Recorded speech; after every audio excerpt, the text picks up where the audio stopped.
En el proceso de crecimiento personal, el autoconocimiento juega un papel fundamental, puesto que implica mirar hacia adentro y reflexionar sobre quiénes somos y comprender nuestros pensamientos, sentimientos, motivaciones y comportamientos. Precisamente, nuestro próximo invitado, en su nueva obra, nos ofrece una novedosa y fresca perspectiva del crecimiento personal que nos ayuda a crecer como seres humanos. En este sentido, en el programa de hoy hablaremos del arte de jugar la vida y lo haremos con Carlos González, licenciado en Ciencias Físicas, profesor con una experiencia de 24 años como maestro de matemáticas y de física para adolescentes, creador de la mirada en crecimiento personal y social Educar Empoderando, es investigador y divulgador de los nuevos paradigmas del conocimiento, conferencista sobre crecimiento personal, escritor y autor de Jacobo y el viejo indomable, 12 encuentros para descubrir el arte de jugar la vida, de la editorial Alimentos con Luz, y que está disponible también en Amazon. Bienvenidos a la era del ser.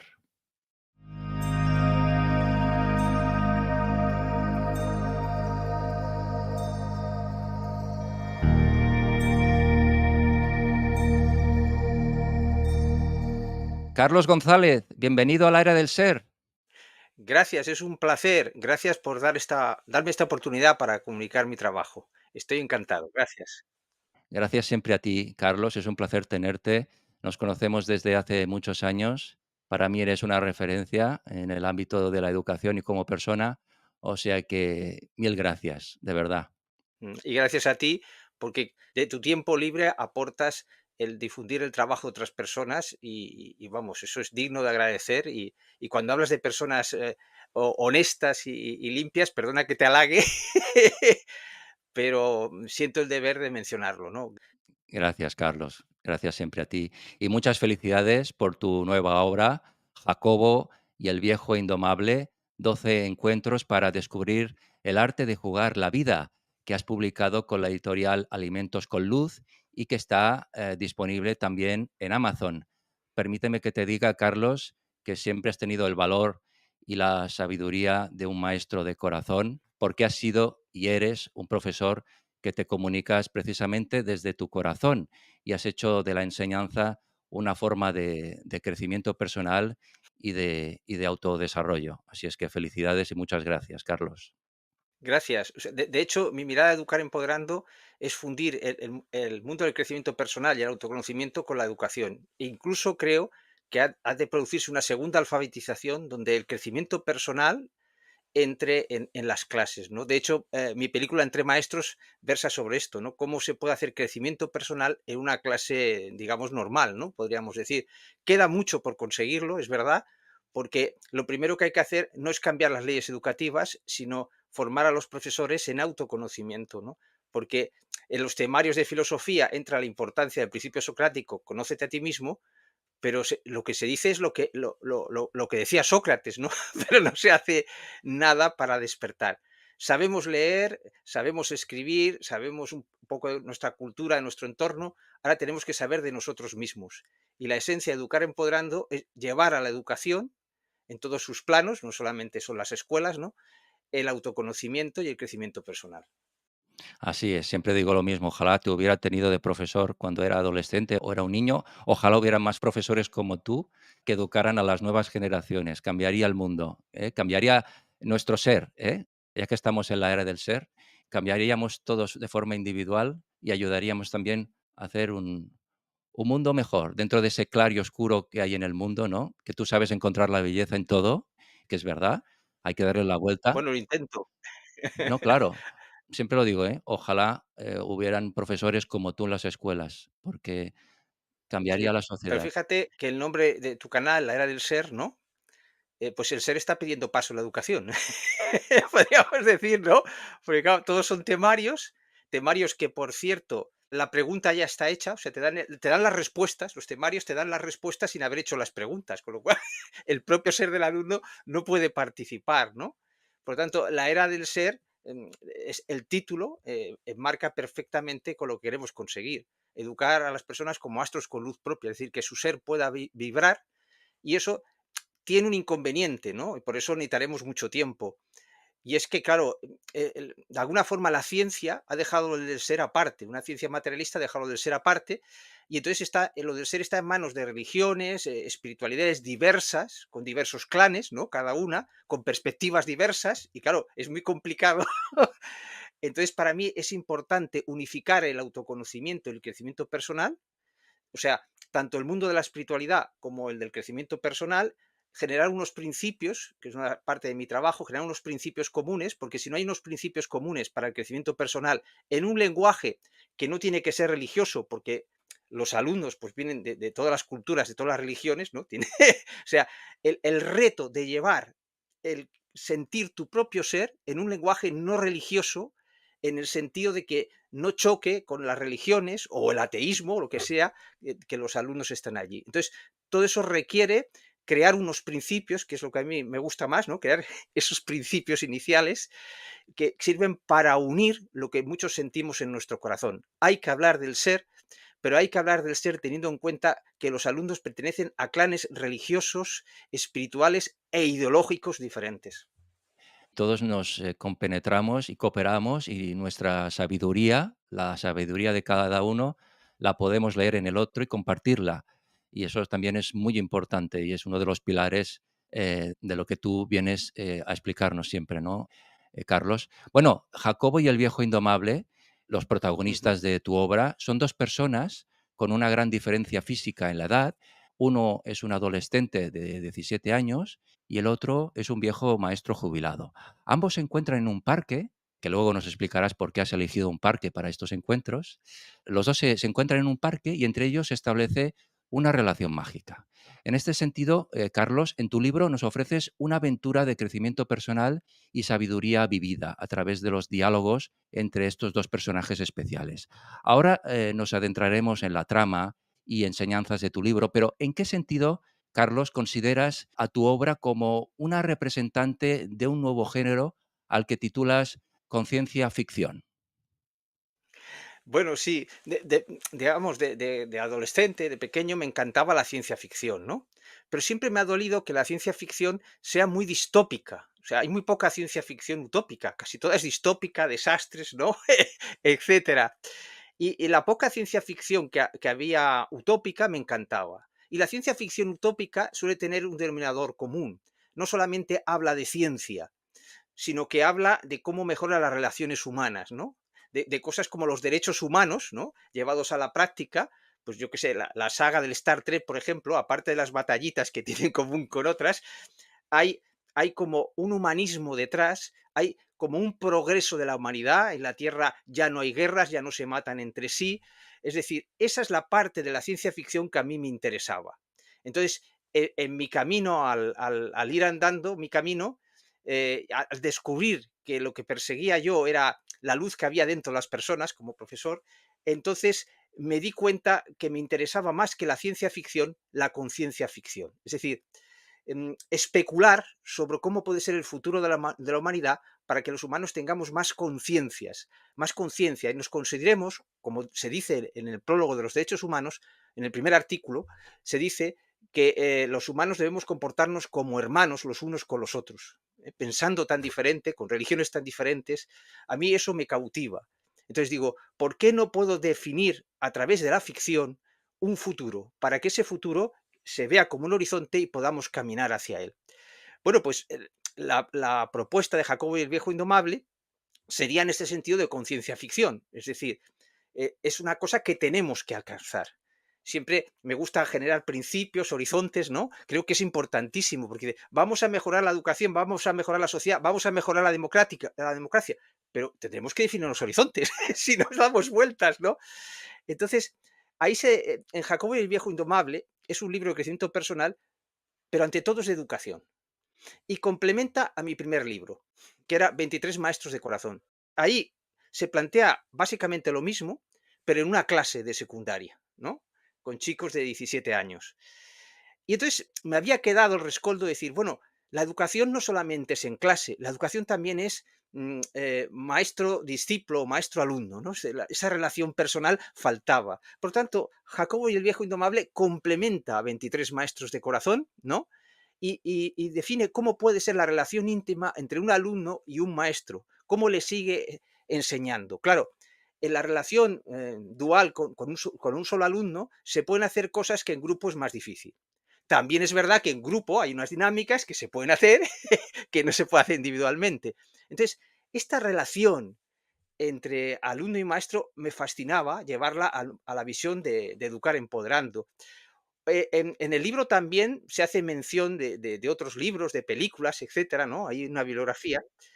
Y hay un libro, Martes con mi viejo profesor, que recomiendo a todo el mundo, y que entonces el viejo indomable habla con el alumno sobre este libro, y ahí hay también una relación entre un viejo profesor y un alumno.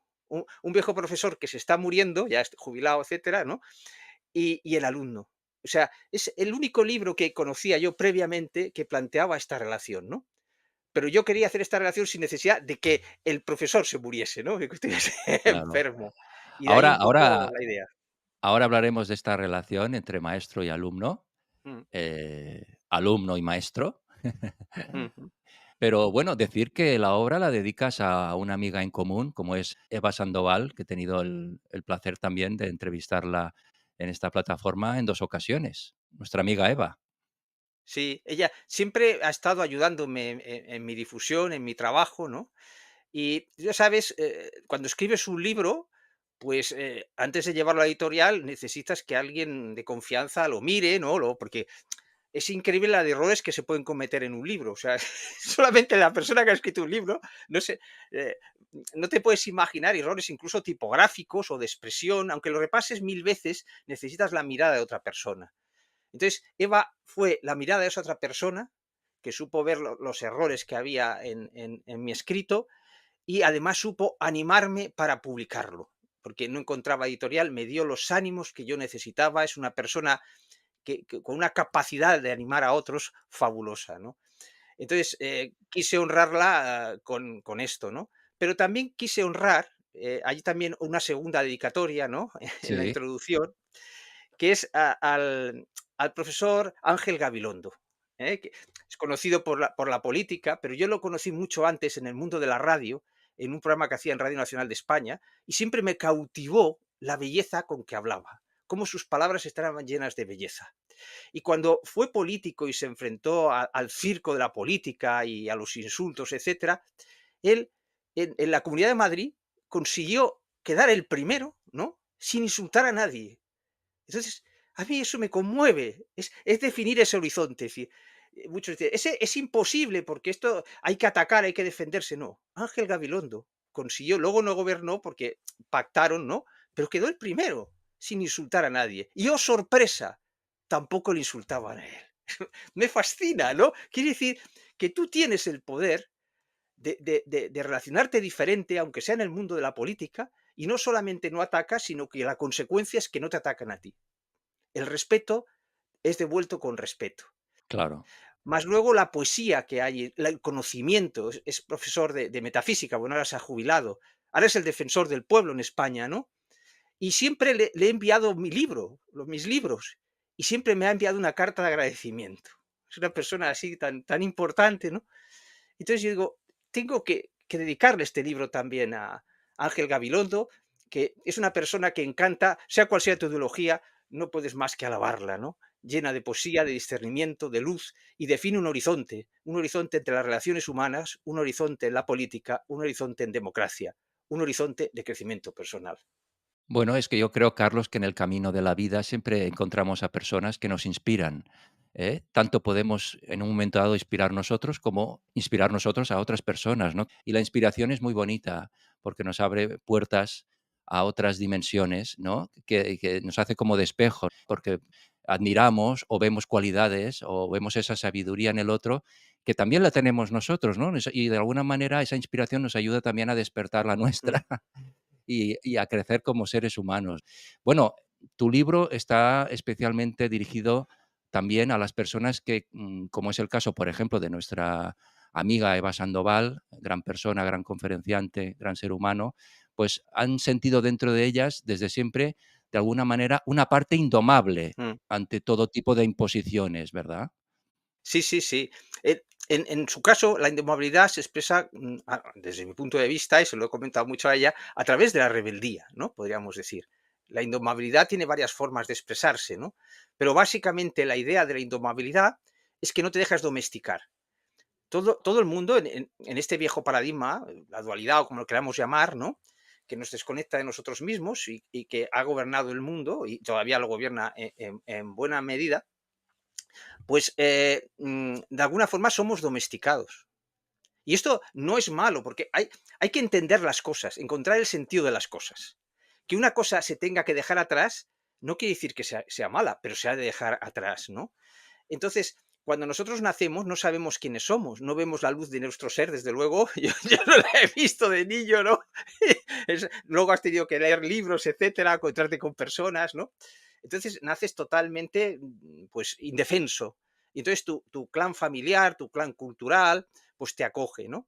Y te hace crecer, te nutre y tenemos que estar agradecidos a él. Pero también en parte nos domestica, ¿no? Podríamos decir que la dualidad, ese paradigma, implica que dependamos del clan. Y eso hace que a veces unos clanes se enfrenten contra otros porque hemos sido parte de nuestra identidad al clan.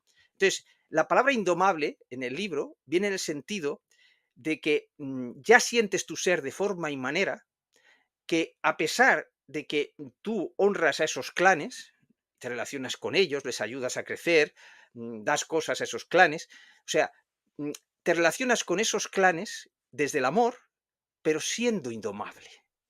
Ya no estás domesticado. O sea, el libro enseña a cómo podemos vivir desde el amor nuestras relaciones con personas que piensan diferentes, con personas de nuestro propio clan que nos quieren hacer comulgar con ruedas de molino, pues dice en España, es decir, hacer algo que realmente nos sentimos, cómo con nuestro clan que nos ha acogido, nuestra propia familia, nos podemos relacionar, ¿no?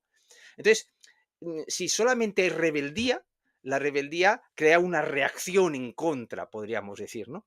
Entonces, la indomabilidad es como un paso más allá de la rebeldía, en la que tú puedes no permitir ser domesticado, en la que eres indomable, ¿no? Pero no causas un roce con las personas de tu alrededor. Esa sería un poco la indomabilidad, el sentido de la palabra indomable en el libro. Bueno, una de las propuestas de esta obra es llevar, como bien dices, la indomabilidad a la sabiduría, para que así no termine en una rebeldía y no caiga Mm. en las fauces del victimismo, ¿no? Como bien dices. Podemos decir también que tu libro está dedicado a los jóvenes para ayudarlos a entender este mundo, ¿no? Tal y como están representados en el perfil de Jacobo. Carlos, en tu condición de físico, llevas años buscando un nuevo paradigma en el campo de la conciencia humana, que nos lleve más allá de los dramas y conflictos que hemos vivido a lo largo de toda la historia. En este contexto, Carlos, ¿consideras que durante milenios la humanidad, sin percatarse de ello, ha pensado y sentido según un paradigma global que nos ha empujado a dramatizar la vida? Sí, totalmente. O sea, en mi etapa de adquirir conocimiento y de poder ensayarlo con mis alumnos, esos 24 años que estuve, pude comprobar, ¿no? Y por mí mismo, eh, cuáles eran las cosas que nos ataban, cuáles eran las cosas que nos impedían ver nuestra propia luz, nuestro propio ser, seres humanos, ¿no? Podríamos decir. Entonces, me di cuenta que dramatizábamos en exceso. Es decir, mm, por pequeñas cosas empezamos a dramatizar. Yo creo que bueno, pues, lo que siempre se dice, alguien te insulta y tú entras en la dinámica del insulto, ¿no? Y bueno, como dicen muchos maestros de crecimiento personal, incluso Buda, ¿no? Dice, pues no cojas el insulto, sí, pero estás programado para cogerlo. Y entonces yo me sorprendía de que gente que explicaba no cojas el insulto, si la insultaban, pues no aplicaba aquello. Es decir, estaba domesticado, podría, aun dándose cuenta, su inconsciente le jugaba esa cosa. Entonces, hemos sido educados en ese viejo paradigma, en esa dualidad, hemos sido educados para dramatizar la vida. ¿Eso qué implica? Que ante un pequeño problema tendemos a dramatizarlo, a exagerarlo. Es decir, imaginaos que nos duelen las palabras de alguien. Entonces nuestra atención va dirigido a ese dolor. No nos ha enseñado a apartar nuestra atención de ese dolor. Incluso un dolor físico. Si tú apartas la atención del dolor físico, no necesitas un analgésico. Si aprendes a hacerlo, la gente cree que es imposible, pero no es verdad. Claro, tú puedes gobernar tu propio cerebro si aprendes, ¿no? Entonces, nuestra atención ha sido amaestrada, en el sentido de domada, ¿no? Para que prestemos atención en lo que nos duele, en lo que nos molesta, y así exageremos el drama, podríamos decir. Entonces, hemos sido educados para dramatizar cualquier cosa. Yo aquí distinguiría entre dramas y tragedias, ¿eh? Ujú. El arte de jugar la vida, que es para Sí. desdramatizar la vida, tiene un puesto, pero no sirve para todo. Me Claro, explicaré. Carlos, porque Sí. en este contexto, la propuesta de este libro es, como bien Mm, dices, sustituir la dramatización de la vida en la que todos inconscientemente hemos sido educados, como bien indicas, por el arte de jugar la vida. De hecho, tu obra, Jacobo y el viejo indomable, tiene como subtítulo 12 encuentros para descubrir el arte de jugar la vida. ¿Qué es exactamente para ti el arte de jugar la vida, Carlos? ¿Y qué papel juega nuestra creatividad en ese juego vital? mm. Bueno, fíjate que hay una cosa que coincidimos todos, el crecimiento personal, la importancia de sentir nuestra presencia y dirigir nuestra atención. Yo creo que todos los que se han entrevistado estaríamos de acuerdo, ¿no? Lo que cambiamos es el método, la forma, la propuesta, ¿no?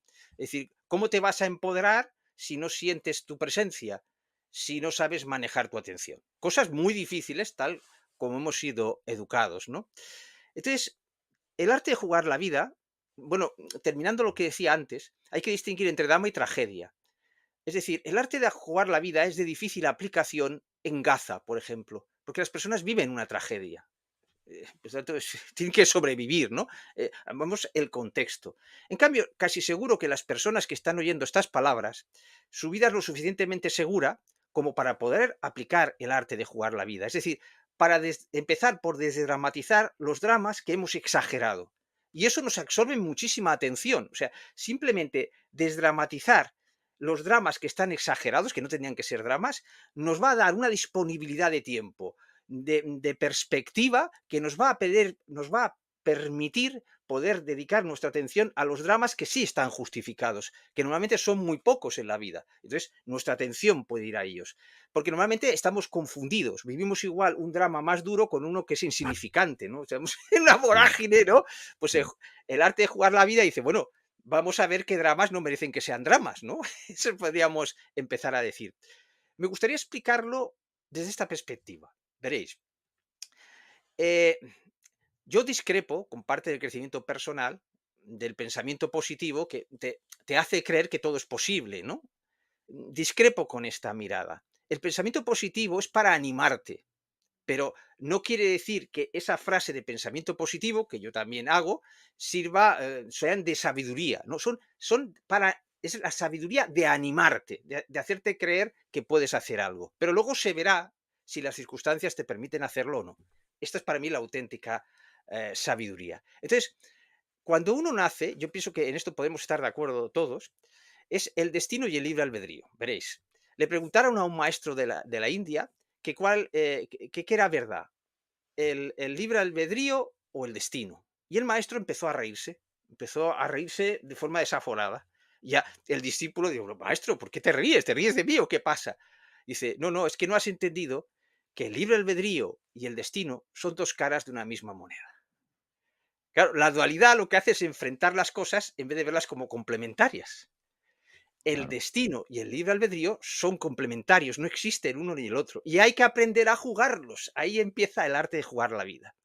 Cuando nosotros nacemos, no tenemos conciencia de haber elegido nuestra familia, nuestra cultura, nuestra genética. Es decir, nacemos con unas cartas, como quien juega al póker, ¿no? Pues le dan las cartas y no ha elegido las cartas que le llegan, ¿no?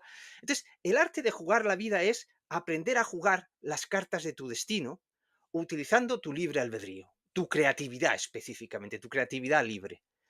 Entonces, desde Educar Empoderando decimos que en la vida hay unos puntos inevitables.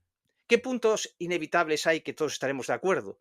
¿Dónde has nacido? ¿En qué cultura? La genética. Son puntos inevitables. Nadie tiene desde su conciencia del ego haber elegido aquello y hay que partir desde esa conciencia, ¿no? Pero yo creo que hay más puntos inevitables.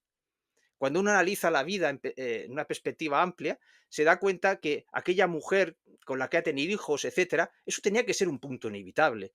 ese amor que siente por sus hijos tiene que ser un punto inevitable. Hubiese hecho lo que hubiese hecho, probablemente hubiese tenido ese encuentro con esa mujer y tenido esos hijos. Hay puntos inevitables positivos y también hay puntos inevitables negativos, ¿no? Por ejemplo, si naces en una guerra, ¿no? Entonces, yo pienso que la vida de una persona, digamos que es como una línea, ¿no? Y hay unos puntos inevitables, el nacimiento y unos cuantos más que pueden ser discutibles. Cada uno, la vida dirá, bueno, esto es un punto inevitable, pues, es una cosa que cada uno tendrá que discernir si es un punto inevitable o no. Si es inevitable, por mucho que haga, tiene que pasar por él. Entonces, el arte de jugar la vida es coger las cartas que te da tu destino y desde tu creatividad libre, es decir, liberar a tu creatividad de la domesticación de tus clanes. Como indomable, desde esa creatividad libre, aprendes a jugar las cartas de tu destino a través del libre albedrío y a través de tu Ajá. creatividad. Y ahí empieza Apuntas el arte de jugar la vida. Apuntas, Carlos, como bien nos estás exponiendo, que estos Mm. pequeños y absurdos dramas los podemos desarmar con un poquito de sabiduría. El arte de jugar la vida es la propuesta de Educar Empoderando para precisamente desarmar esos dramas. Hablas de la creatividad libre, Carlos. ¿Consideras que esa creatividad libre, gobernada por nuestro corazón, es el don más grandioso que tiene el ser humano? Hombre, no me atrevería a decir tanto, pero es un don esencial. Y hay que educar teniendo en cuenta que hay que liberar esa creatividad libre, ¿no? Porque claro, todo el mundo tiene creatividad. O sea, por ejemplo, la frase de Ken Robinson, las escuelas matan la creatividad, siempre he estado en desacuerdo con ello. Tú no puedes matar algo esencial al ser humano. Lo que puedes hacer es domesticarlo. Esta es para mí una diferencia importantísima, ¿no? Es decir, tú no puedo matar la creatividad de una persona. Una persona es creativa, yo que sé, insultando, dramatizando, es creativa. Y, cambiando su pasado inconscientemente. Claro, toda persona es creativa. Ahora su creatividad no es libre.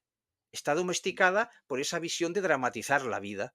Entonces, el Claro. primer paso educativo que habría que hacer es liberar la creatividad para que sea una creatividad libre. Claro, y una creatividad no puede ser libre si el alumno, si la persona no siente su propio ser, su propia luz, más allá de los clanes que le han educado o que le han instruido, ¿no?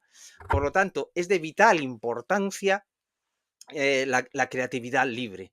Y Claro, pensad para eso, no se puede matar la creatividad, perdón. Claro, para poder desarmar a un drama, ¿no? Propones, utilizar esa creatividad libre, ¿no? Pero, ¿cómo la desarrollamos, Carlos? ¿Es a partir, por ejemplo, de la alegría, mediante la cual la ponemos en funcionamiento, la creatividad libre, por ejemplo? ¿O el gozo? Bueno, yo diría la alegría, la belleza y el espíritu científico. Entendiendo por espíritu científico algo consustancial al ser humano, no el método científico, ¿eh? El espíritu científico es ese don con el que nacemos todos de niños, que nos permite aprender una lengua solamente escuchándola, o aprender a andar solamente viendo cómo anda otro. Eso es un espíritu científico que me gusta llamar salvaje en el sentido bello de la palabra. Por lo tanto, tres ingredientes esenciales para despertar esa creatividad libre sería esa belleza, esa alegría y ese espíritu científico. Es decir, hay que fomentar las tres cosas en la educación, también en la familia, que cuando hablo de educación también está la familia, lo que no haga en el colegio se puede hacer en la familia, eso es un punto importantísimo, en vez de quejarnos de que la educación está mal, pues hagamos cursos o algo para educar a nuestros hijos, ¿no? Y cambiarlo, ¿no? Por lo tanto, esos tres ingredientes son fundamentales, ¿eh? Alegría, belleza y espíritu científico. O sea, que debemos utilizar nuestra creatividad libre Mm. para, de alguna manera, recrear nuestros propios pensamientos y sentimientos y llevarlos, a anhelos, más nobles, podemos decir. Por ejemplo, el amor, en la convivencia. Efectivamente. Por ejemplo, la dualidad, en el antiguo paradigma, porque hay una sabiduría del antiguo paradigma, claro, pero luego hay un nuevo paradigma. Entonces, en esa sabiduría del antiguo paradigma dice: "Oye, hay emociones negativas, tienes que reprimirlas". Sí, hombre, mucho mejor que reprimas esas emociones que no cometas un crimen. O sea, lograrlo es un proceso de sabiduría. Pero ese nuevo paradigma propone algo mucho más ambicioso. Y todo es a través de la creatividad y la belleza, ¿no? Y la alegría. Es decir, ¿qué pasa si en vez de oponerme frontalmente a la emoción negativa o al pensamiento negativo, en vez de enfrentarme a él, ¿no? que mi inconsciente me puede hacer una buena jugada. Muchas personas decimos que hemos logrado algo y luego vemos que no lo hemos logrado.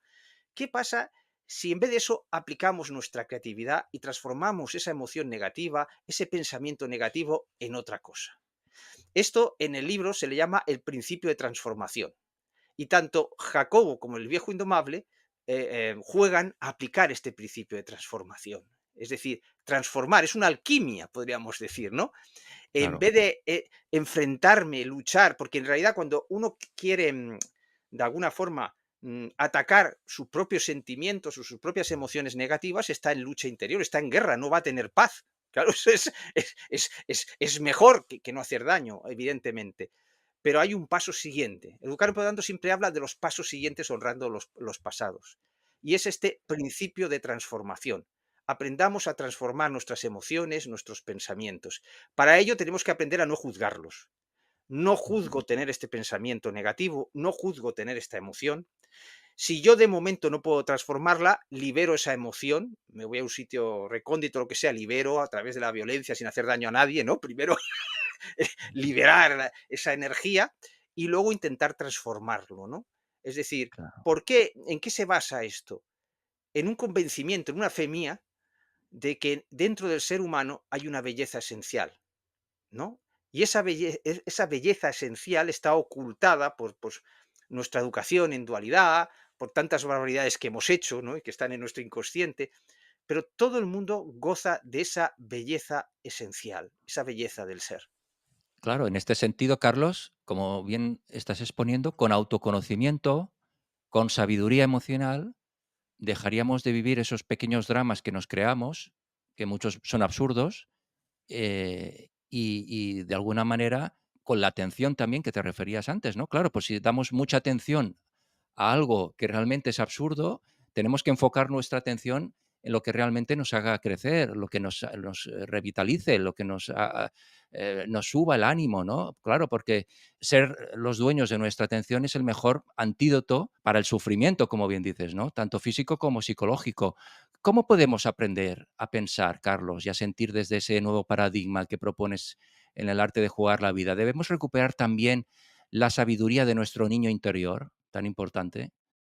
Bueno, aquí desde Educar Empoderando hablamos de la seguridad de las edades.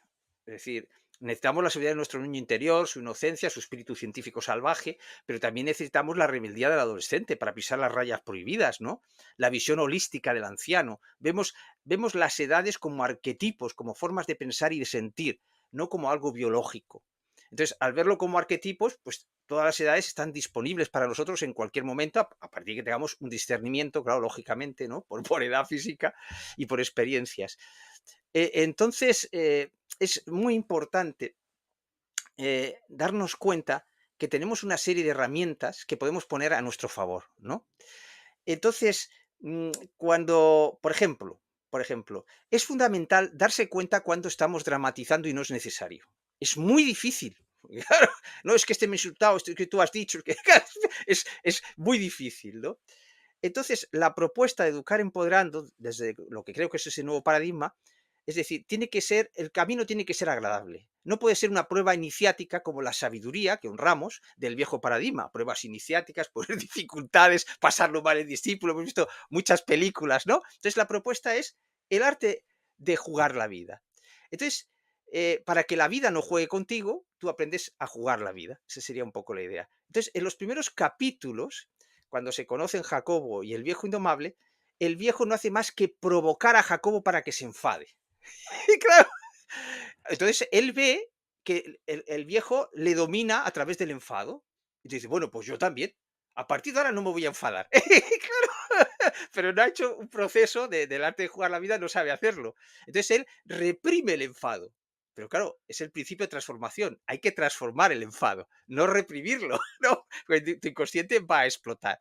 Entonces, el primer capítulo, sobre todo, ves cómo parece que el viejo indomable se está riendo de su alumno. No, es que le está enseñando a relativizar.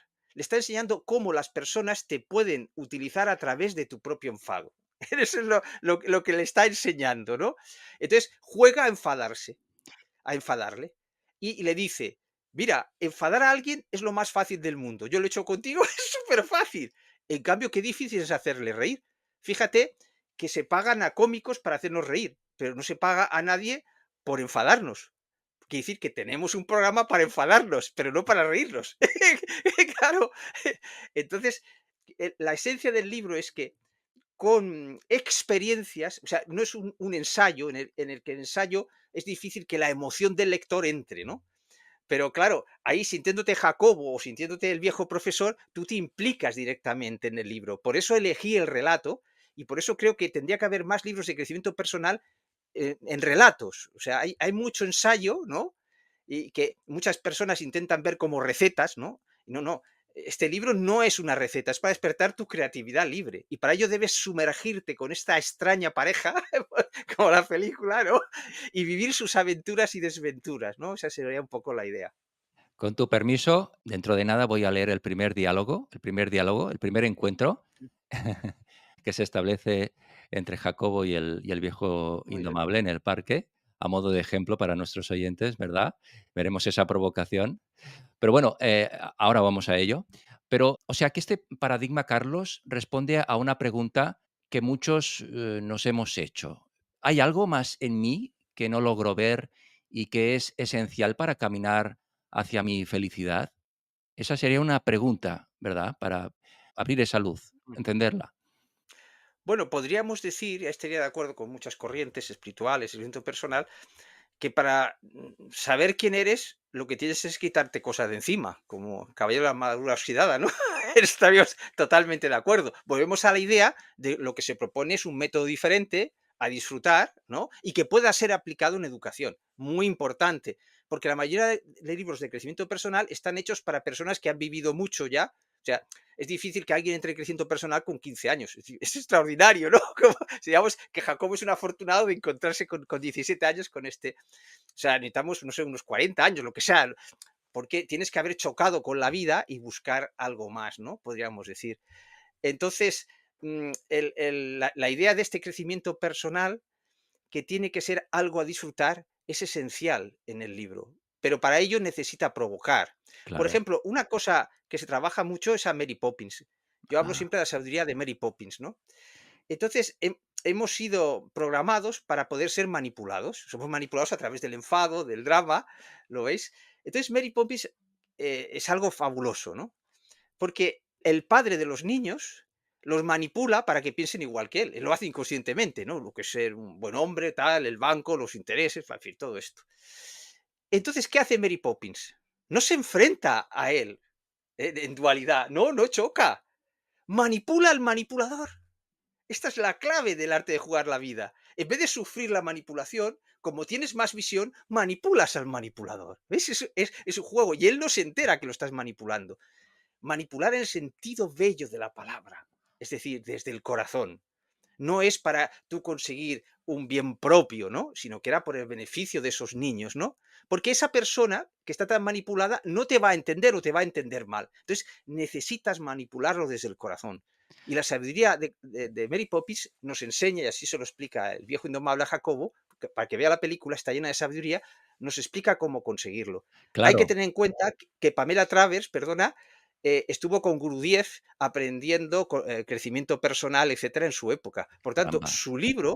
sus libros están llenos de crecimiento personal. Y luego Walt Disney le dio el toque mágico de la inocencia del niño que le faltaba a ella. Claro, porque entiendo que el personaje de Mary Poppins es un arquetipo y tiene mucho que ver también con los personajes de tu libro, ¿no? Esa indomabilidad que presentan de alguna Mm. manera conectan con Mary Poppins, ¿no? Porque, ¿qué nos invita realmente el arquetipo que conforma el personaje de Mary Poppins? ¿Nos invita a conectar con nuestra propia sabiduría interior también?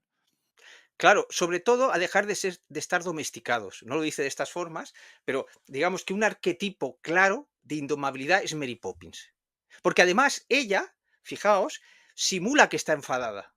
O sea, o sea, engrana perfectamente con la idea del libro. O sea, simula que está enfadada. O sea, les quiere muchísimo, pero simula que está enfadada. Entonces ella no es víctima de su enfado. Ella utiliza el enfado, el arte de jugar la vida.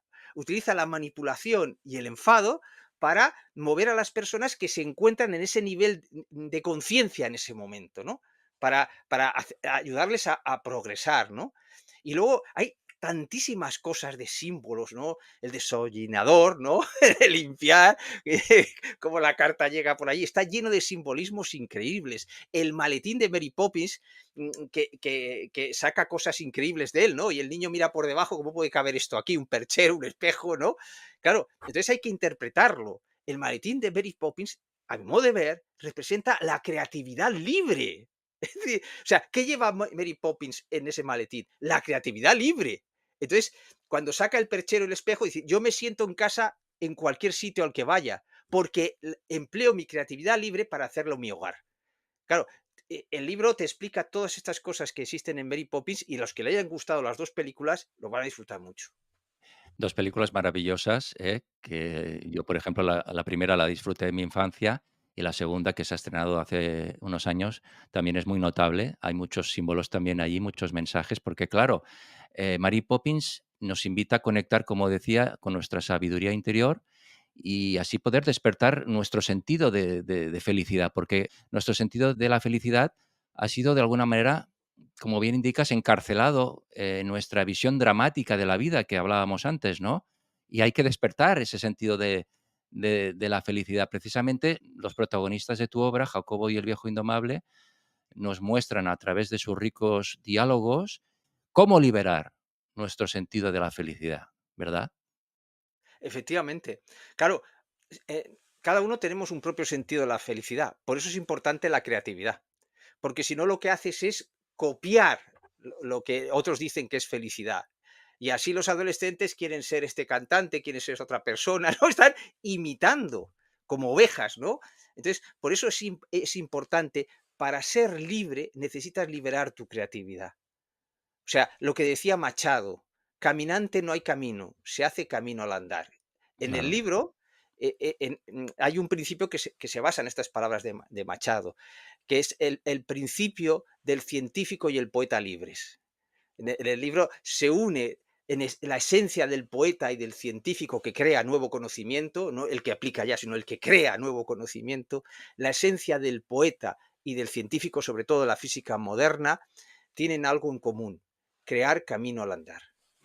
bueno, en uno de los diálogos de tu obra apuntas que la sabiduría propia de otra persona puede no ser escuchada por esta, pero sí por alguien que crea en su existencia. Así que a nuestra propia sabiduría podemos sumar la de los demás.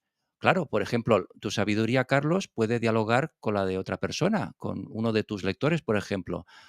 Por eso los protagonistas de tu obra acaban siendo maestros y alumnos los dos a la vez. Efectivamente, son 2 caras de una misma moneda, como el destino y el libre albedrío. O sea, para ejercer desde el nuevo paradigma la docencia, el ser maestro y alumno o discípulo va unido, no se puede separar. El viejo indomable está aprendiendo, como el viejo indomable ha visto la luz de Jacobo antes que Jacobo vea su propia luz. Claro, ahí está el juego del que tiene que despertar al alumno a ver su propia luz, su propio ser, ¿no? O sea, Claro. ¿por qué empieza siendo el maestro? Porque ve algo que el alumno no ve. Pero luego, cuando el alumno lo ve, los dos se convierten en maestros y alumnos a la vez. Podemos decir, Carlos, que por un lado el anciano lo que busca es un, podemos decir, un desafío al encontrar a Jacobo, y Jacobo busca encontrar en ese sorprendente maestro de vida el apoyo que de alguna manera le falta, ¿no? Bueno, al principio la relación comienza impulsada por la curiosidad de Jacobo y a la vez frenada por su desconfianza ante las extravagancias del viejo. El texto está casi todo constituido por diálogos, el texto de tu obra, con el objetivo de que la conversación domine sobre la clásica descripción, ¿verdad? Unos diálogos muy frescos, por cierto, como el que a modo de muestra, si me permites, Carlos, voy a leer a continuación, concretamente el diálogo, como decía, que corresponde al primer encuentro entre ambos, ¿te parece? Sí, sí, encantado. Bueno, pues empieza así. Buenos días, mozalbete. ¿Qué quiere? Le espeta con desaire. Entrar en tu mundo. ¿Me permites que llame? Toc, toc. Pero, oiga, no estoy de buen humor. Márchese y déjeme en paz. Inexacto y absurdo. ¿El qué? Que estés en paz. Luego no puedo dejarte en paz. Está bien, pues déjeme en mi paz. No me apetece. ¿Pero qué se ha creído usted? He creído que necesitabas mi ayuda, le dice con una sonrisa seductora. ¿Y usted qué sabrá sobre lo que yo necesito? Bien, ya veo que primero necesitas mi ayuda para comprender que necesitas mi ayuda, dice mientras se recoloca su gorra. Usted, usted se ha escapado de un manicomio, ¿verdad? ¡Premio! Acertaste. Me he escapado del manicomio de mi educación en la escuela y en casa. No me digas que no has sentido más de una vez que lo que querían inculcarte iba contra tu propio sentir. El muchacho se queda en silencio, tratando de escucharse por dentro y finalmente responde, muchas veces. Supongo que es normal en un adolescente. Forma parte de la sabiduría de la adolescencia. ¿El qué? ¿Y por qué habla de sabiduría? Cada edad tiene su sabiduría. La persona auténticamente sabia utiliza la de todas las edades, aunque su carnet de identidad le diga que solo está viviendo en una. Es una de esas jugarretas de nuestra educación, hacernos creer que solo disponemos de nuestra edad física. Ahora no me cabe la menor duda. Está usted loco. Claro, pero a ti te encanta esta locura porque te hace sentirte más auténtico. Reconoces en mis palabras algo dentro de ti que te gusta, dice con una fingida risita malévola. A mí, a mí que me va a encantar. Sus locuras no me interesan lo más mínimo, responde absolutamente seducido por las palabras del anciano. Está claro, un típico caso de decir una cosa y sentir otra. Estás totalmente dominado por el viejo paradigma. ¿Viejo qué? Aquí el único viejo chiflado, por cierto, es usted. Bueno, dejemos de dar vueltas y vayamos al asunto. ¿Qué asunto? Primera lección. Date cuenta de que durante nuestro diálogo has olvidado el problema que te ha traído hasta aquí. ¿Sabes por qué? Sin darle tiempo a contestar y dejándole la boca abierta, continúa su discurso. Porque para que un problema exista y nos preocupe, requiere de nuestra atención. Sin ella es como una bombilla apagada. Y si te haces el dueño de tu atención, tú decidirás qué bombillas encender o mantener apagadas. Hemos sido educados para no ser los dueños de nuestra atención. Esa es una de las razones fundamentales de por qué sufrimos. Ahora el viejo deja un intencionado silencio para dar paso a su interlocutor. Es cierto que tengo un problema irresoluble, pero no pienso contárselo. Yo a usted no le conozco de nada. Hagamos pues las presentaciones. ¿Cómo te llamas? Me llamo Jacobo. No te he preguntado cómo te llaman, sino cómo te llamas. ¿Y qué diferencia hay? Muchísima. Jacobo es un nombre que te impuso tu familia. Seguro que nunca has pensado en elegir un nombre por ti mismo. ¿Y de qué hubiese servido? ¿Lo hubiese tenido que hacer después de años de llamarme todo el mundo Jacobo? Antes no tenía uso de razón para ni siquiera planteármelo. Además, nadie se pone el nombre el mismo. ¡Qué tontería! No lo hacen porque no son ciudadanos libres, sino súbditos. ¿Súbditos de quién? De los clanes en los que han nacido, su cultura y su familia, sin ir más lejos. Estos clanes te instruyen sin que te des cuenta, para que pienses y sientas siguiendo sus mitos. Al proceso lo llaman educación, pero en el fondo es una instrucción. Claro que te dejan ciertos grados de libertad, incluso permiten que haya ovejas negras, pero estas tampoco son libres. Son siervas de los polos contrarios a los que expresan la mayoría. Es un juego de dualidades. Ah, comprendo. Usted es uno de esos que creen en las conspiraciones, que lo ven todo negro y que creen fanáticamente que estamos dominados por poderes ocultos de todas clases. Te equivocas. Yo veo belleza en esa instrucción. Gracias a ella hemos adquirido muchos dones, pero ahora toca el paso siguiente, el del empoderamiento del ser humano. ¿Empoderamiento? Primero me habla de que somos poco menos que títeres de la cultura y de la familia, y luego de empoderarnos, dice haciendo el signo de loco sobre una de sus sienes. Son demasiadas cosas de golpe para un primer encuentro. Volvamos a tu problema. ¿Primer encuentro? ¿Se piensa que va a haber más? No se imagine ni por un momento que yo voy a ser su súbdito. Perfecto. Veo que lo vas entendiendo. Un rebelde como tú no puede ser súbdito de nada ni de nadie, aunque por falta de información en estos momentos lo seas de bastantes cosas. Precisamente porque querrás averiguar a qué le has cedido parte de tu poder de decisión, volverás a mí. Tendremos más encuentros. Yo siento la rebeldía de quien está preparado. ¿Y tú? Lo estás. Bueno, Carlos, este y los otros diálogos que están en tu obra siguen las directrices del arte de jugar la vida, que hace del misterio de nuestra existencia un juego a disfrutar, ¿no? Sí, sí. Ha sido muy agradable ver tu locución, ¿no? Porque no, nunca nadie me había leído el libro así delante, ¿no? Ha sido muy, muy agradable y cómo cambiabas la voz cuando interpretabas al viejo, ¿no? Gracias. Bueno, he improvisado un poco, Carlos. Gracias, gracias, Carlos. Bueno, la pareja protagonista se divierte creando sus propias teorías y principios sobre la vida, hecho que les impulsa en su propia evolución como seres humanos. En este sentido, Carlos, y hablando de creatividad, entiendo que nos invitas también en tu obra a realizar una lectura creativa, ¿verdad? Sí, efectivamente.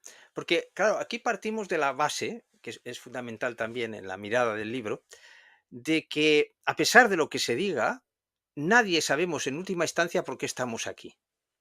Nadie lo sabe, porque si no, no habría tantas corrientes espirituales, religiosas, nadie, la ciencia tampoco, ¿no? Somos un misterio para nosotros mismos, ¿no? Entonces, el arte de jugar la vida se apoya en ese misterio. Entonces dice, partiendo de la base que lo que nos une a todos es que en última instancia no sabemos por qué estamos aquí, aunque necesitamos tener fe en saberlo, claro, cada uno su religión, lo que sea, y eso ayuda a la persona, ¿veis? Siempre vemos la belleza, le ayuda, pero no ha resuelto el problema. Claro, por eso hay religiones diferentes y corrientes espirituales diferentes. Sabemos que hay un ser, pero en esencia, ¿qué es el ser humano? Es un misterio. Si no, no existiría tu programa. Claro, claro, es que es un misterio, ¿no? Entonces, el arte de jugar la vida es, pongamos a favor nuestro ese misterio y aceptamos que no vamos a saber la verdad. O sea, la mirada de cuadro empoderado no es para saber la última verdad. Pero entonces, si yo no sé la última verdad, entonces en mi preparación de físico, ¿no? Me inspiré en la física teórica. La física teórica parte de la humildad de que no sabe cómo va el universo, ¿no? Y entonces, ¿qué hace? Hace teorías. Y una teoría no es una verdad, una teoría es una metáfora para intentar explicar lo que ves. Entonces, en el arte de jugar la vida, vemos las creencias como metáforas en las que podemos crecer, pero no nos convertimos en súbditos de esas creencias. No las confundimos con la verdad. Entonces, podemos ver todo conocimiento religioso, por ejemplo, espiritual, como metáforas. Por eso hay diferentes corrientes, porque son metáforas. Ujú. Por eso en física cuántica hay diversas teorías para explicar lo mismo, porque son metáforas, no son verdades. El hecho de que no sepamos la última verdad no es un problema, es la belleza del juego. Claro, ¿quién va a jugar a algo que sabe cuál es su destino y cuál es su final? No, el misterio es la belleza del juego. Entonces, el viejo intomable enseña a Jacobo a formular teorías sobre lo que ve y le invita a ser científico de la vida. Porque claro, cuando a ti te explican la física o cualquier otra ciencia o conocimiento en clase, te la explican ya enlatada. Abren una lata y tú no puedes aportar nada. Tú no puedes desplegar tu espíritu creativo ni espíritu científico, ni siquiera el espíritu crítico. Entonces, el viejo indomable le enseña a Jacobo a formular teorías sobre la vida, no verdades. O sea, formula una teoría sobre algo que ha ocurrido y ven si funciona. Y si no funciona, la cambian o la mejoran. Disfrutan de no saber cuál es la última realidad del ser humano. Claro, eso es fundamental para desdramatizar la vida, porque claro, vivimos una desgracia y no sabemos el último sentido de esa desgracia. Entonces, muchas corrientes dicen, no, la verdad es esto, es el karma, es no sé qué, no, no, la verdad auténtica es que no sabes la última verdad. Claro, pero sí necesitas creencias, necesitas teorías. Las teorías científicas no son más que creencias que cumplen unas determinadas condiciones, tienen que explicar la realidad, ¿no? Pero siguen siendo creencias. Hay quien se escandaliza, pero como físico, a mí me lo enseñaron así, la facultad, no es ningún escándalo. Solo podemos saber el cómo de las cosas, me dijeron mi profesor de física en primero de la carrera. Solo Mm. podemos saber el cómo y algunos cómo. El por qué, la física y el conocimiento no lo saben ni lo sabrá, porque es un misterio. No fue casualidad que yo tuviese ese profesor, ¿eh? Me dio luz ahí. Claro. Apuntas, Carlos, que hemos sido educados para evitar las creencias, las teorías científicas y, en general, las perspectivas de la vida que otros han creado, convirtiéndonos en meros consumidores del conocimiento y, por lo tanto, renunciando así a sentirnos también creadores del mismo. Somos instruidos en la importancia de la ciencia para nuestro progreso, pero sin embargo se nos corta las alas de nuestro propio espíritu científico, pidiéndonos que aprendamos ciencia sin intentar crearla. A este proceso le denominas, en tu mirada de crecimiento personal y social, educar empoderando, educación en autoridades, término que sintetizas en esta frase: aprendemos el conocimiento sin derecho a cuestionarlo y mucho menos Mm. a cambiarlo. ¿Qué significa para ti, Carlos, ser un científico de la vida, tal y como se autodefinen también los protagonistas de tu libro? Bien, antes una aclaración, o sea, la educación en autoridades que recibimos, que no participamos como científicos, sería la educación no empoderadora, sino desempoderadora, ¿eh? O sea, y el educar empoderando es para dejar atrás esa educación. Dejar atrás, no chocar con ella. Claro, Desde la mirada de educar empoderando, creativa, lo que hemos recibido no es exactamente una educación, sino básicamente una instrucción. Pero en la dualidad es normal que se confunda la instrucción con la educación. Instrucción significa que te dicen lo que otros han descubierto, pero tú no puedes descubrir nada. Ni siquiera puedes criticarlo, ¿no? Podríamos decir. Por ejemplo, cuando te hablan de la teoría de evolución de las especies, se vende como una verdad. Eso en física no ocurre. Una teoría, la gravitación de Newton es superada por la relatividad y ya está, y no pasa nada, no hay ningún escándalo. Entonces, ¿por qué el darwinismo no puede ser superado por otra teoría? Porque no se ve como una teoría. Y eso, el problema empieza en la escuela, cuando se explica como una verdad. No, es una metáfora, es una teoría. Y falla en algunos puntos y se puede mejorar. Entonces, imaginaos que al alumno se dijese, a ver si averiguáis, cuando explicas la teoría de la evolución de Darwin, dónde esta teoría falla o no es buena. Investigarlo en Internet. Entonces ellos comprenden que no le están vendiendo una verdad, sino una teoría con muchos frutos, con mucha belleza, pero que es incompleta como toda teoría, porque no es la verdad. Entonces, eso es educar en el espíritu crítico y en el espíritu científico. Y eso no es solamente para el conocimiento, es para nuestra propia vida. Puesto que no sabemos en el fondo por qué nos ocurren las cosas importantes, podemos especular sobre ellas, crear teorías y crecer con esas teorías, pero nunca convertirnos en súbditos de esas teorías o creencias. Yo siempre pongo el ejemplo del huevo. Es decir, hay unas creencias en las cuales hemos crecido, que es como un huevo. Nuestra familia, nuestra religión, lo que sea, ¿no? Ideologías. Entonces, vamos creciendo dentro de ese huevo. Entonces, nos dicen que esa religión es la auténtica o esa ideología es la verdadera, las demás no sirven. No, cuando tú creces mucho en el huevo, desde dentro lo rompes. Entonces, honras a la creencia que te ha permitido creer, rompiendo el huevo y saliendo de ella y entrando en un huevo mucho más amplio. Esta teoría del huevo de las creencias es muy importante porque lleva consustancial algo muy importante en el libro, la democracia de corazón. O sea, al no confundir la verdad con las creencias, que son maravillosas porque nos ayudan a crecer, a nutrir, al no confundirlas, entonces las creencias dejan de ser autoridades, las religiones también, y se democratiza el conocimiento, se democratiza la espiritualidad. La sabiduría también evoluciona. Este es un punto que muchas personas que crea roces cuando lo explico, ¿no? Dice, existe una sabiduría perenne, ¿vale? Entonces ya no, fijaos que se repite lo de la escuela, existe una sabiduría perenne, ya no podemos superarla. Bueno, entonces ¿dónde queda la evolución?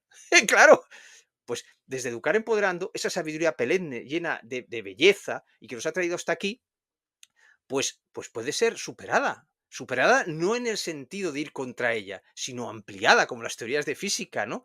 Entonces, ¿qué pensaría un sabio de la Edad Media, o yo qué sé, un Platón, un Aristóteles, teniendo en cuenta cómo ha cambiado el mundo? ¿Escribirían lo mismo? No, porque el concepto que tienen de mujer Aristóteles o de democracia es que, por ejemplo, la mujer no tiene derecho a votar y los esclavos tampoco. Entonces, ¿cómo un Platón, un Sócrates van a pensar lo mismo si hubiesen nacido aquí? Por lo tanto, la sabiduría también evoluciona. Y me atrevería a decir algo que algunos van a decir que es que no sé o no. La sabiduría de los grandes maestros también evolucionan, porque en época de Buda el concepto de mujer era diferente al de ahora. Y cuando dice mujer podemos decir otros conceptos. La evolución del ser humano se mide por la evolución de los conceptos de las palabras claves. Mujer, hombre, ser humano, amor. Y eso un maestro de corazón tiene que explicarlo en clase. Es decir, mirad cómo ha evolucionado cuando decimos, no hemos evolucionado nada, mirad cómo ha evolucionado la palabra mujer. Es un ejemplo claro que se puede aplicar, por lo menos en Occidente. Es obvio que hay culturas en las que no ha evolucionado, ¿no? Claro, Pero está claro hacia dónde tienen que ir esas sí. culturas también. Claro. Por Sí. ejemplo, la Iglesia Católica, el nuevo Papa está intentando, ¿no?, hacer ciertos cambios, ¿no? Ya sea en ciertas visiones que se tenían de ciertos ámbitos de la sociedad, avanzar, digamos, ¿no? Porque el mundo va cambiando, vamos, avanzando, ¿no? En algún sentido. Y siento que el Papa, Francisco, hace lo que puede en ese sentido, o lo que le dejan, porque hay ciertas cosas que, por ejemplo, Mm, desde mi punto de vista, como bien indicadas también. La visión de la mujer dentro de la iglesia, para mí, yo siento que está caducada, ¿no? Tienen un rol secundario cuando la sociedad ya ha avanzado mucho en ese ujú, sentido. Y yo siento que el Papa lo cambiaría si pudiera, pero la estructura, por ejemplo, de esa vieja creencia, como tú dirías, ¿no? Esas viejas creencias, ese viejo paradigma que a veces domina en el Vaticano, pues le impide avanzar más. Este es un ejemplo que podríamos dar, ¿eh? La Iglesia Católica, y podríamos dar más ejemplos, como bien indicas. Pero bueno, se me ha ocurrido ahora, ¿no? Pensando en el mm. Papa Francisco, que él intenta adecuar la Iglesia a los momentos que vive hoy la sociedad, y en algunas cosas le han dejado o puede, y a otras aún está estancada la evolución. Sí, si Bueno, me permites un inciso, es un ejemplo perfecto de la autoridad, ¿no? El Papa tiene una autoridad. El ejemplo que has puesto es perfecto para ver cómo distinguimos en Educar Empoderando la revolución de la evolución. En la revolución se da vuelta la tortilla como la Revolución Francesa, se traen nuevos conocimientos, pero ahí mueren personas, bueno, dramas, tragedias, etcétera. Entonces, en las revoluciones siempre sobra alguien. Claro, por eso empieza el problema. Tú te has equivocado, tú no sé qué. En cambio, la evolución no sobra nadie. Entonces, cuando una persona es jefe de un clan como la Iglesia Católica y el Papa, si hace una revolución, la Iglesia se le va a romper, que deja gente atrás. Entonces, en la Iglesia hay personas muy avanzadas en esa evolución y personas muy retrógradas. Entonces, claro, si hace una revolución, se hace un cisma y se rompe la Iglesia. Claro. Entonces, yo pienso que él está apostando más por la evolución, podríamos decir, ¿no? Y, en el fondo se entienden más dos personas, yo qué sé, un ateo evolucionado en conciencia y un católico se entienden más que dos católicos que se encuentran en polos opuestos de su evolución. Se entienden mucho menos, ¿no? Es decir, al final la evolución del ser humano va más allá de la religión y de la cultura que tiene cada uno. Y eso hay que tenerlo en cuenta. Ojo con las revoluciones, porque dejan gente atrás. Educar Empoderando queremos evolución. Y para evolucionar hay que cambiar la educación. para cerrar el punto del Mm, espíritu científico, apuntas que los conocimientos que abarca la ciencia de la conciencia constituyen los nuevos paradigmas, e indicas que esta nueva ciencia, que englobaría también todas las anteriores, trae consigo un gran regalo. Nos convierte a todos en científicos por el simple hecho de que el laboratorio para investigar es nuestra propia conciencia. O sea que de alguna manera, por ejemplo, Carlos, la curiosidad podría ser la que nos despertara ese espíritu científico, ¿no? Nuestra belleza interior, esa resonancia que nos revela la belleza oculta que hay en nuestro, también en nuestro exterior. O sea, la curiosidad, la mm. investigación, todos somos científicos. Carlos, la historia de tu libro transcurre en un parque. Quiero preguntarte, ¿por qué elegiste un parque como lugar de los encuentros entre Jacobo y su amigo maestro? Bueno, porque la idea, una idea esencial en el libro es trascender la dualidad, el ver los polos como algo que se tienen que enfrentar y verlos como complementarios, ¿no? Ese sería un poco, digamos, que la sabiduría más avanzada del viejo paradigma ya propone que el yin y el yang son complementarios y que no tienen que luchar, ¿no? Ahí termina el viejo paradigma y empieza el nuevo modo de ver, ¿no? Entonces, se trata de que esos polos se complementen. Por ejemplo, siempre digo, la ideología de izquierda y derecha se enfrentan, ¿no? Pues es que pueden ser complementarias. Claro, eso es un error, ¿no? Pues esta presión de la dualidad en la que hemos sido educados hace que también se haya enfrentado lo artificial con lo natural, ¿no? Pero si creemos que todos somos conciencia, ¿no? Y que hay una conciencia que ha creado la naturaleza, lo natural y lo artificial, en última instancia, tienen que tener un origen en común, la conciencia. Claro. Entonces, enfrentar lo natural y lo artificial, desde el nuevo paradigma, es una barbaridad. Lo que tienen que hacerse es complementarse. El ser humano viene a complementar la labor de la naturaleza y necesita la naturaleza para vivir. Entonces, en una ciudad donde lo artificial y lo natural están armonizados. En un parque. Claro, ahí se ve. O sea, si tú vas a un bosque salvaje o al Amazonas, no hay armonía entre lo natural y lo artificial. Y si tú vas al asfalto, tampoco. Pero en un parque hay la armonía entre lo natural y lo artificial. Y si a eso añadimos que en Educar Empoderando es muy importante despertar la sabiduría de las edades, es decir, que para crecer en sabiduría necesitas utilizar todas las edades, en el parque también se da otro tipo de armonía. En el parque es el único sitio cotidiano de la ciudad donde conviven todas las edades. Hay niños pequeños, hay padres maduros, hay adolescentes que normalmente se ponen en un rincón pero están en el mismo parque, ¿lo veis? Y hay ancianos dando de comer a las palomas. Es decir, tiene una magia el parque porque se armoniza lo natural y lo artificial y también las edades. Por eso, en Mary Poppins el parque también es esencial y la casa está en torno al parque. Por cierto, una de las cosas que le enseña el viejo indomable a Jacobo es la siguiente. Sí. Dice, en vez de que en las ciudades haya parques, las ciudades deberían construirse dentro de un parque. ¿Veis? Fijaos, este cambio de mirada es muy importante. Creamos unos parques en la ciudad como un pulmón, ¿no? ¿Qué pasa si los diseños de las nuevas ciudades, si en esos alumnos ya vamos fomentando la idea, ¿por qué no hacemos un parque y la ciudad dentro del parque y no el parque dentro de la ciudad? Ajá. Claro, dentro de los edificios.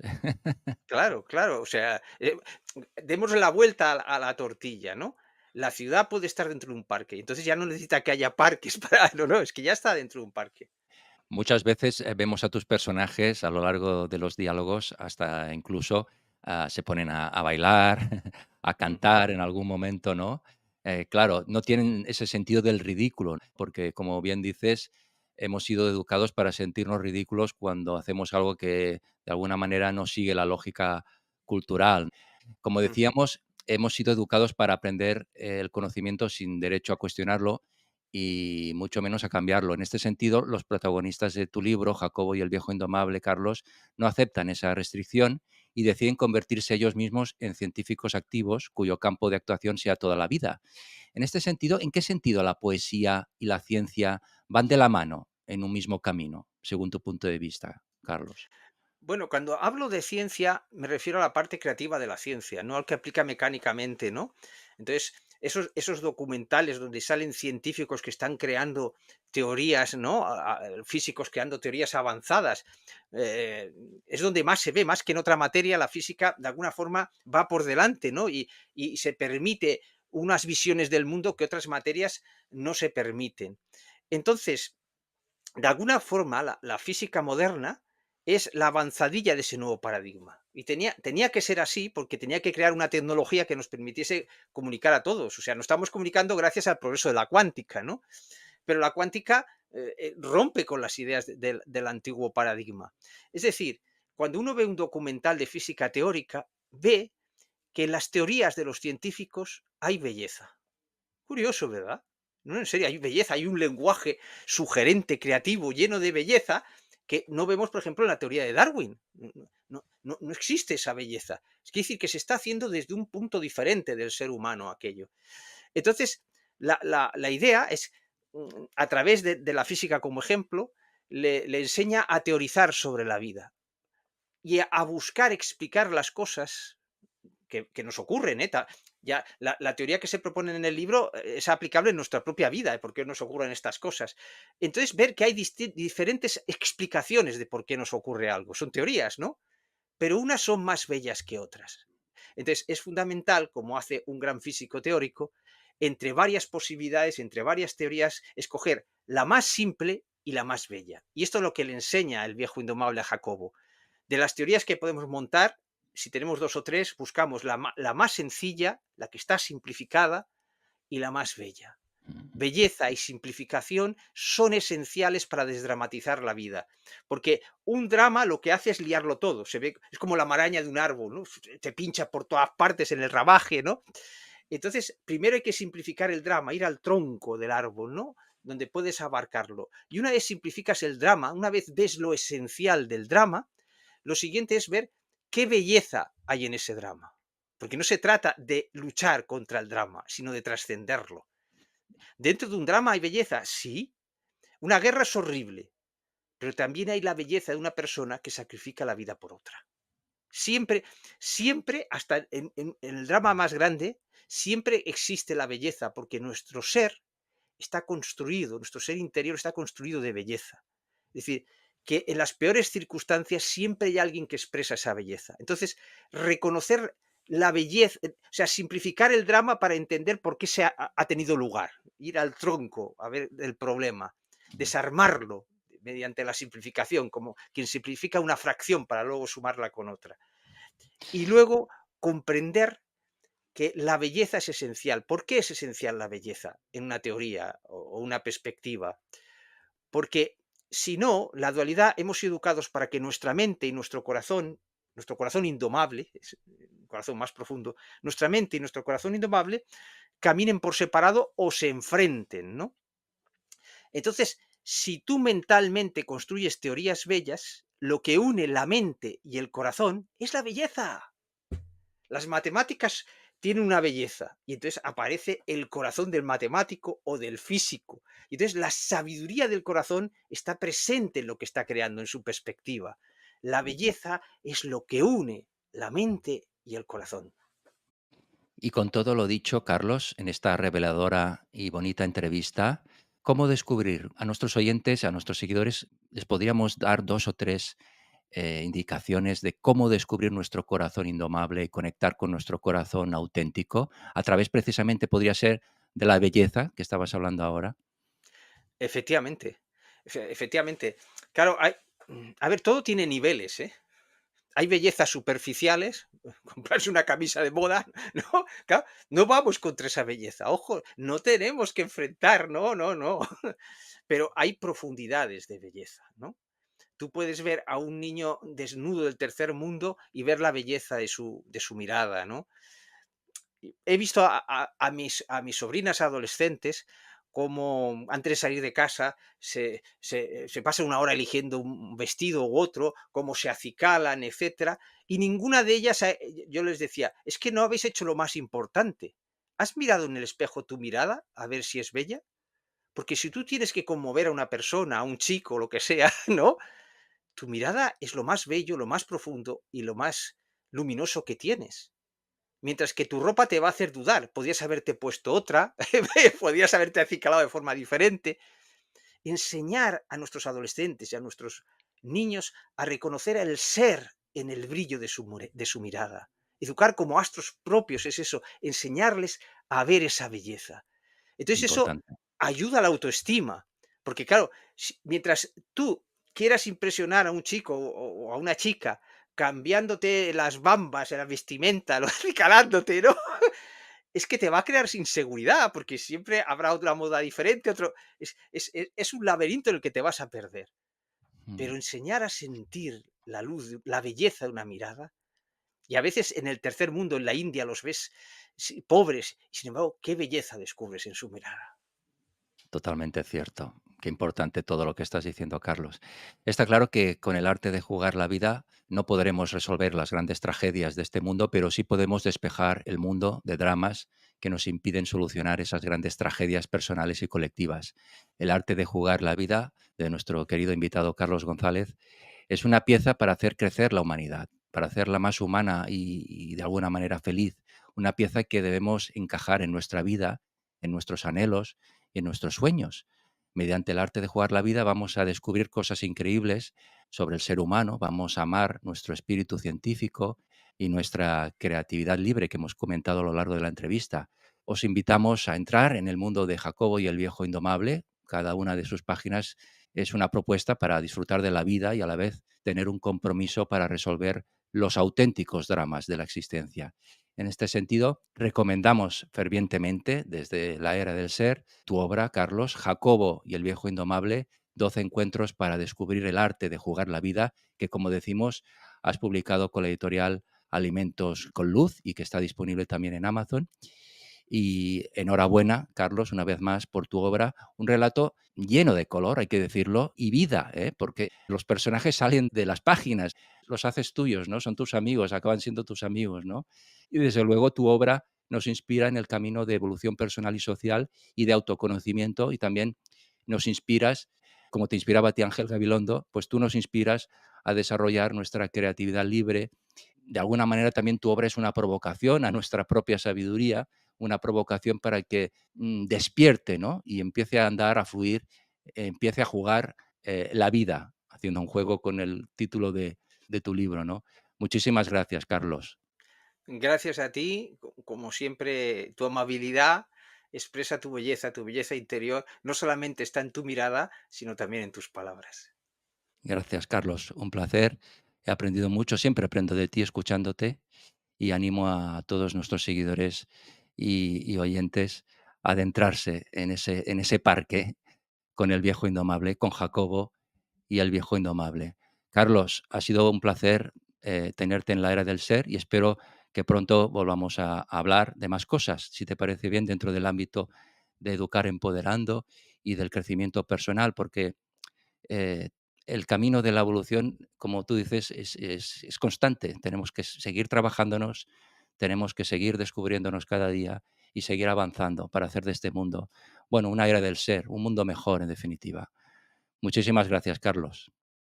Gracias a ti, que tienes la generosidad de, con tu propia luz, iluminar a otros. Muchas gracias. Un abrazo. Eres muy amable. Un abrazo. Hasta pronto. Hasta pronto.